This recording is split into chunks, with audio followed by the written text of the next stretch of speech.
ইসরায়েলের গাজা আগ্রাসনের বিরুদ্ধে কঠোর হুঁশিয়ারি দিয়েছে ইয়েমেনের হুতি গোষ্ঠী। সশস্ত্র গোষ্ঠীটির মিডিয়া অফিসের উপপ্রধান নাসির উদ্দিন আমির বলেন, ইসরায়েলিদের আর শান্তিতে ঘুমানোর সুযোগ দেওয়া হবে না। তিনি আরও বলেন, গাজায় কেউ হামলা চালালে তার প্রতিক্রিয়ায় হুথিরা নিশ্চুপ থাকবে না, বরং প্রতিরোধ বাড়াবে।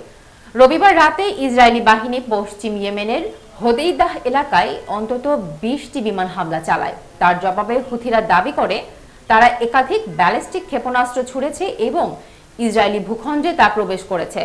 এর ফলে আল-কুদস, পশ্চিম তীর ও বিভিন্ন বস্তিতে সতর্কতা সাইরেন বেজে ওঠে। আতঙ্কে ইসরায়েলের বেন গুরিয়ন আন্তর্জাতিক বিমানবন্দরে সাময়িকভাবে ফ্লাইট চলাচল স্থগিত করা রাখা হয়। হুতির মুখপাত্র এক বিবৃতিতে বলেন, গাজা একা নয়, আমরা বারবার প্রমাণ করেছি ইয়েমেন নির্যাতিতদের পাশে আছে।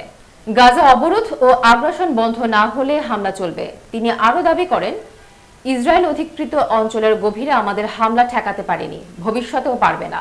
বিশ্লেষকরা বলছেন, হুথিদের এই প্রতিক্রিয়া মধ্যপ্রাচ্যের উত্তেজনাকে আরও বাড়িয়ে তুলতে পারে।